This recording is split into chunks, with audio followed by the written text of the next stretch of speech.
नमस्कार दोस्तों, लीगल गुरुकुल में आप सभी का बहुत बहुत स्वागत है, जहां मिलती है आपको सही लीगल नॉलेज और सही लीगल एडवाइस।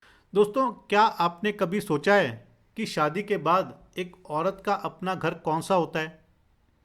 जिस घर में वो शादी के बाद जाती है, क्या वो उसका अपना घर है या उसे ससुराल माना जाएगा, जहां पर केवल उसका एक टेम्परेरी राइट है? ज़रा सोचिए, अगर किसी दिन उस महिला के पति को उसके ही माता पिता के द्वारा घर से निकाल दिया जाता है, तो क्या उस पत्नी को भी अपने पति के साथ बाहर जाना पड़ेगा, ससुराल से बाहर का रास्ता देखना पड़ेगा? बहुत बारी हम सुनते हैं कि बेटी तो पराया धन होती है, ससुराल ही उसका असली घर है। लेकिन जब वही ससुराल ये कह दे कि अब ये तुम्हारा घर नहीं है, तो वो औरत कहाँ जाएगी? दोस्तों, आज मैं आपसे इसी मामले पर बात करने वाला हूँ। एक ऐसा लैंडमार्क जजमेंट, एक ऐसा लैंडमार्क केस जिसने हज़ारों महिलाओं को अपने घर में रहने का कानूनी अधिकार दिलवाया। दोस्तों, इस केस का नाम है खुशवंत कौर वर्सेस गगनदीप संधू। ये दिल्ली हाई कोर्ट के द्वारा दिया गया था और सन 2024 में दिया गया था। ये एक लैंडमार्क जजमेंट है और इस केस में एक बात बहुत ही साफ कर दी थी कि पति को अगर उसके माता पिता ने घर से निकाल भी दिया हो, तो भी पत्नी को उस घर में रहने से कोई नहीं रोक सकता, यानी कि पत्नी को उस घर से नहीं निकाला जा सकता। दोस्तों, वीडियो बहुत ही इंपॉर्टेंट है, इसलिए आपने वीडियो को अंत तक ज़रूर देखना है। यदि आपने अभी तक चैनल को सब्सक्राइब नहीं किया है तो चैनल को सब्सक्राइब कर लीजिए, साथ ही नोटिफिकेशन बेल आइकन दबा दीजिए। इन केस आपकी कोई भी लीगल समस्या है, लीगल प्रॉब्लम है, तो वो आप मुझे भेज सकते हैं। यदि आप अर्जेंटली मुझसे बात करना चाहते हैं, अपने केस को डिस्कस करना चाहते हैं, तो आप कॉल मी फॉर एप्लीकेशन का इस्तेमाल कर सकते हैं या ईमेल से मुझसे 1-to-1 सेशन की अपॉइंटमेंट भी ले सकते हैं। दोस्तों, सबसे पहले इस केस के फैक्ट्स जान लेते हैं। देखिए, 2010 में एक महिला की शादी होती है। महिला का नाम है खुशवंत कौर। शुरुआत में सब ठीक ठाक चलता है। वो अपने पति और ससुराल वालों के साथ एक ही घर में रहने लगती है, यानी कि अपने मैट्रिमोनियल होम में। लेकिन जैसे बहुत से घरों में होता है, यहाँ भी कुछ समय के बाद रिश्तों में खटास आने लगती है। बहू और सास में अनबन बढ़ने लगती है। पति भी बीच में फंसा रहता है, एक तरफ पत्नी, दूसरी तरफ माँ। 2011 के आते आते हालात इतने बिगड़ जाते हैं कि पति पत्नी को अलग घर किराए पर लेकर के रहना पड़ता है। अब ट्विस्ट यहाँ से शुरू होता है। ससुराल वालों को ये बात पसंद नहीं आती और वो अपने बेटे को डिसोन कर देते हैं। कहते हैं कि अब तुम हमारे बेटे नहीं हो, इस घर या संपत्ति पर तुम्हारा कोई अधिकार, कोई हक नहीं है। दोस्तों, अब पत्नी के सामने सबसे बड़ा सवाल ये था कि क्या वो उस घर में वापस जा सकती है जहां वो शादी के बाद अपने पति के साथ रहती थी, क्योंकि कानून के हिसाब से वो घर अब पति का घर नहीं रहा, क्योंकि पति को तो माँ बाप ने डिसोन कर दिया। लेकिन खुशवंत कौर ने हार नहीं मानी। उसने कहा, मैं उसी घर में रहूंगी, मैंने वहाँ एक परिवार बनाया था, मेरी पहचान उसी घर से जुड़ी है। और यहीं से शुरू होती है कानूनी संघर्ष, कानूनी लिटिगेशन। दोस्तों, खुशवंत कौर ने protection of women from domestic violence act 2005, जिसे डीवी एक्ट कहा जाता है, उसके सेक्शन 17 के तहत एक केस दाखिल किया। अब आप सोचेंगे, डीवी एक्ट क्यों? इसमें तो हिंसा की बात होती है, घरेलू हिंसा है। लेकिन दोस्तों, डीवी एक्ट सिर्फ मारपीट या शारीरिक हिंसा के लिए नहीं बना है, बल्कि ये महिलाओं को राइट टू रेजिडेंस, यानी कि घर में रहने का अधिकार भी देता है। सेक्शन 17 क्या कहता है? ये कहता है, हर ऐसी महिला जिसे किसी घरेलू संबंध यानी कि डोमेस्टिक रिलेशनशिप में रहने का अधिकार है, उसे शेयर्ड हाउस होल्ड में रहने का अधिकार होगा, चाहे वो घर उसकी या उसकी पति की मलकियत में ना हो, पति का उसमें कोई भी राइट ना हो।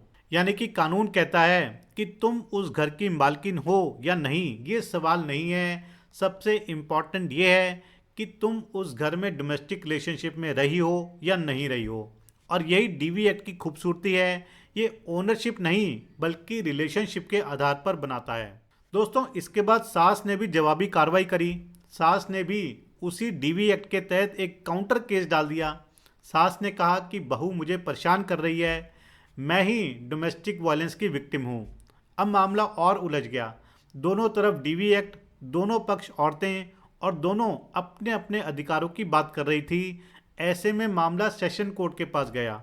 दोस्तों, सेशन कोर्ट ने दोनों पक्षों की बातें ध्यान से सुनी। सेशन कोर्ट का कहना था कि पत्नी को शेयर्ड हाउसहोल्ड में रहने का अधिकार है, भले ही संपत्ति पति या ससुराल वालों के नाम पर हो, लेकिन जब वो एक बारी मैट्रिमोनियल होम में रह चुकी है तो उसे वहां से जबरन नहीं निकाला जा सकता। ये फैसला महिलाओं के लिए एक बहुत बड़ी राहत थी, लेकिन सास ने इस फैसले को हाई कोर्ट में चुनौती दे दी। दोस्तों, दिल्ली हाई कोर्ट ने इस केस में एक ऐतिहासिक फैसला सुनाया। दिल्ली हाई कोर्ट का कहना था कि पति को डिसोन करना पत्नी का अधिकार खत्म नहीं करता है। यानी कि अगर माता पिता ने अपने बेटे को घर से डिसोन कर दिया है, अपनी प्रॉपर्टी से डिसोन कर दिया है, लेकिन ये सब भी पत्नी के अधिकार को खत्म नहीं करता है। दूसरा पॉइंट ये कि डोमेस्टिक वायलेंस एक्ट एक प्रोटेक्टिव कानून है, ओनरशिप वाला कानून नहीं है। यानी कि जो मैट्रिमोनियल होम है उसकी ओनरशिप किसके पास है उससे कोई मतलब नहीं है। जो डीवी एक्ट का कानून है ये महिलाओं को प्रोटेक्ट करने के लिए बनाया गया है। इसी के बाद दिल्ली हाईकोर्ट कहता है कि सेक्शन 17 के तहत हर महिला का अधिकार है कि वो अपने शेयर्ड हाउस होल्ड में रह सके।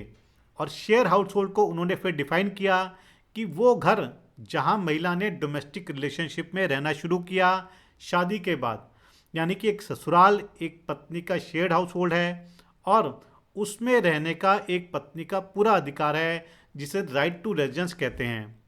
हाई कोर्ट का ये कहना था कि a wife cannot be denied her right to residence in her matrimonial home merely because her husband has been disowned. यानी कि सास चाहे बेटे को घर से निकाल दे, माता पिता बेटे को डिसोन कर दे, लेकिन बहू को घर से नहीं निकाला जा सकता। बहुत से लोगों को ये गलत फहमी होती है कि शेयर्ड हाउस होल्ड का मतलब है वही घर जो पति के नाम पर हो, लेकिन ऐसा नहीं है।